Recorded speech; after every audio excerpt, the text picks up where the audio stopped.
नमस्कार, जोहार। स्वागत है आपका डिजिटल झारखंडी समाचार में। तो चलिए झारखंड की आज की बड़ी और मुख्य खबरों पर बात करते हैं, पर उससे पहले आपसे एक छोटी सी अनुरोध है कि कृपया वीडियो को एक प्यारा सा लाइक अवश्य कर दीजिएगा, क्योंकि आपका एक लाइक करना ही हमारी मेहनत का फल होता है। तो चलिए शुरुआत करते हैं आज की पहली और बड़ी खबर से।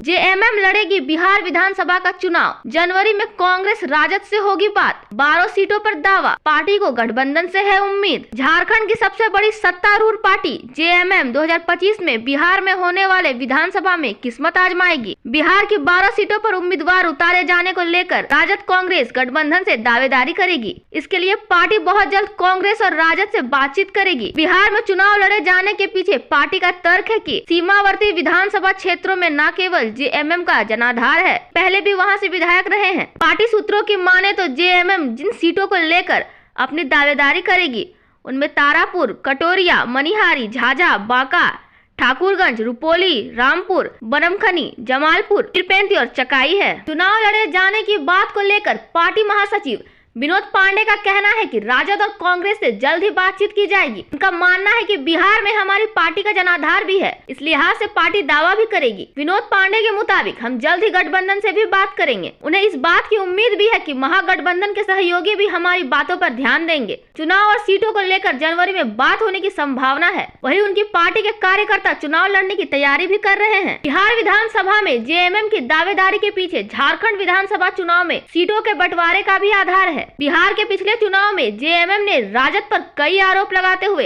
अकेले दम पर चुनाव लड़ा था।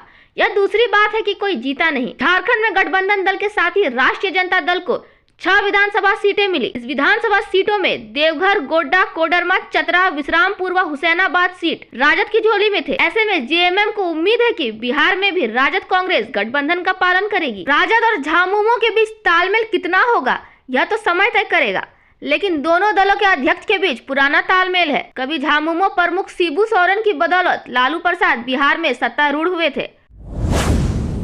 सोशल मीडिया पर सत्ता पक्ष और भाजपा में छिड़ी जंग। बाबूलाल मरांडी ने सीएम हेमंत से पूछे कई सवाल। झामुमो का काउंटर अटैक। झारखंड में मुख्य विपक्षी दल भाजपा और सत्ता पक्ष के बीच सोशल मीडिया पर जंग छिड़ी हुई है। भाजपा प्रदेश अध्यक्ष बाबूलाल मरांडी सीधे तौर पर मुख्यमंत्री हेमंत सोरेन पर निशाना साध रहे हैं। उन्होंने सीएम हेमंत सोरेन का वीडियो जारी कर पूछा है कि परीक्षा कैलेंडर कब प्रकाशित होंगे, लंबित रिजल्ट कब निकलेंगे। जवाब में झामुमो ने एक वीडियो जारी कर बाबूलाल मरांडी से सवाल पूछा है। दरअसल कैबिनेट की पहली बैठक के बाद सीएम हेमंत सोरेन ने मीडिया से बात करते हुए कहा था कि राज्य में सभी रिक्त पदों पर नियुक्ति के लिए जेपीएससी, जेएसएससी समेत अन्य प्राधिकार 1 जनवरी 2025 से पहले परीक्षा कैलेंडर प्रकाशित करेंगे। इस पर बाबूलाल मरांडी ने पूछा है कि साल का अंतिम दिन भी बीतने को है, लेकिन अब तक परीक्षा परिणाम या कैलेंडर जारी करने का कोई पहल नहीं की गई। उन्होंने सीएम को टैग करते हुए लिखा है, झूठ बोलने की भी कोई सीमा होती है। उन्होंने हेमंत सोरेन को सुझाव दिया है कि वो सीएम पद की गरिमा का सम्मान करते हुए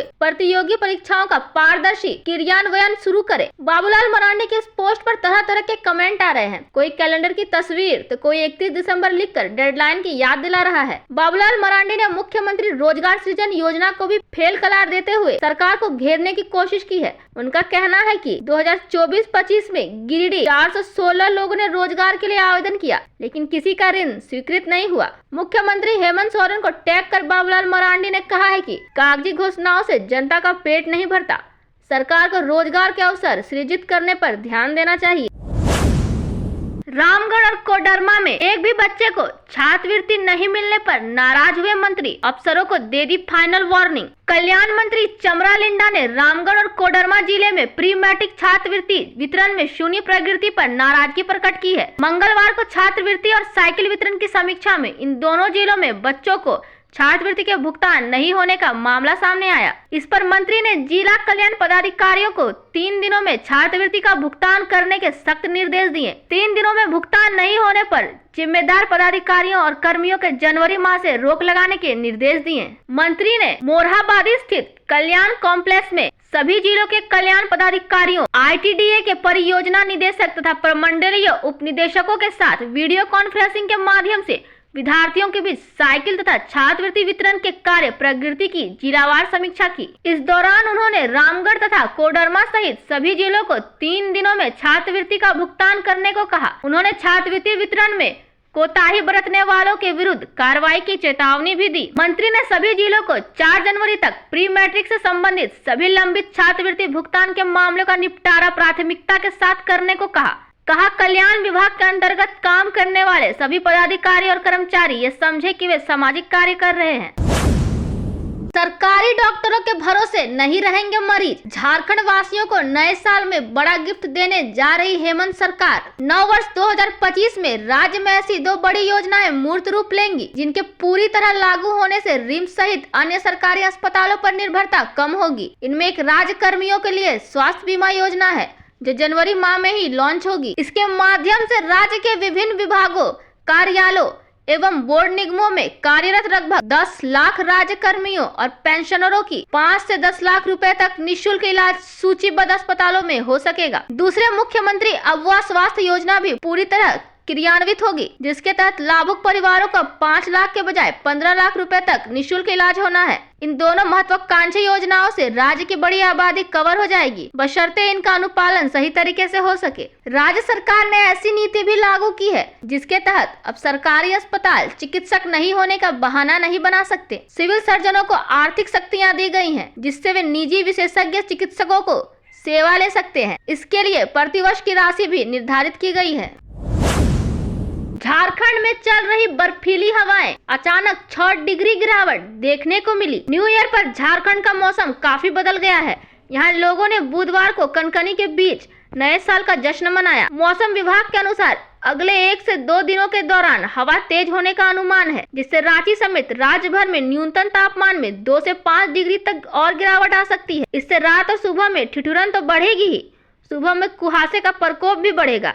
इसके साथ ही लोगों को एक और मुसीबत का सामना करना पड़ेगा। आइए जानते हैं पूरे झारखंड के मौसम का हाल। इधर झारखंड की राजधानी रांची समेत राज्य में बर्फीली हवा की रफ्तार तेज हुई। इस दौरान प्रदेश में हवाओं की रफ्तार 3 से 4 किमी प्रति घंटे रही। मौसम विभाग से मिली जानकारी के अनुसार अगले 2 दिनों के दौरान इसकी गति और तेज हो सकती है। इससे न्यूनतम के साथ साथ अधिकतम तापमान में भी गिरावट आने के आसार है। ऐसे में लोगों को शीतलहर का प्रकोप झेलना पड़ सकता है। झारखंड में बर्फीली हवाओं के कारण तापमान में 6 डिग्री तक गिरावट देखने को मिली है। मौसम विभाग केंद्र रांची के अनुसार मैदानी इलाकों में आसमान साफ रहने से उत्तर से आने वाली बर्फीली हवाएं सीधे झारखंड में प्रवेश कर रही हैं। इसके प्रभाव से बीते 24 घंटों के दौरान रांची समेत झारखंड के विभिन्न जिलों में मंगलवार को न्यूनतम तापमान 5 से 6 डिग्री तक नीचे आ गया। लोहरदगा का न्यूनतम पारा गिरकर 9 डिग्री पर पहुंच गया। वहीं रांची का न्यूनतम तापमान 10 डिग्री दर्ज किया गया। इस वजह से कनकनी बढ़ गई। यदि बर्फीली हवा का यह रुख बरकरार रहा तो धूप के बावजूद सर्दी का अनुभव होगा। ऐसे में झारखंड के लोगों को तेज शीतलहर का सामना करना पड़ेगा। पीडीएस राशन के लिए नहीं लगानी पड़ेगी लाइन। जन वितरण प्रणाली पीडीएस दुकानों में अनाज लेने के लिए लाभुकों को जल्द ही लंबी कतारों से मुक्ति मिलेगी। विशेषकर सुदूरवर्ती क्षेत्रों के लाभुकों को कई समस्याओं से निजात मिल जाएगी। ऐसा इसीलिए क्योंकि 25,000 पीडीएस डीलरों के हाथों में जल्दी 4G electronic point of sale e POS machine उपलब्ध होगी। फिलहाल डीलर 2G आधारित ई-पॉस मशीन से अनाज का वितरण कर रहे हैं। इससे लाभुकों सहित डीलरों को कई तरह की परेशानी झेलनी पड़ रही है। खाद्य सार्वजनिक वितरण एवं उपभोक्ता मामले विभाग जल्दी इसके लिए टेंडर कराएगा। टेंडर प्रक्रिया क्या होगी, इसके लिए विभाग एक प्रस्ताव तैयार कर उसे कैबिनेट से स्वीकृत कराएगा। टेंडर प्रक्रिया में भाग लेने वाली एजेंसियों को मशीन मेंटेनेंस का सर्विस भी देना होगा। 2 करोड़ 84 लाख लाभुक ले रहे राशन का लाभ। सबसे अधिक डीलर रांची जिला में राज्य में फिलहाल 2 करोड़ 84 लाख लाभुक राशन सुविधा का लाभ ले रहे हैं। झारखंड राज्य खाद्य सुरक्षा अधिनियम के तहत बने ग्रीन राशन कार्ड धारक की संख्या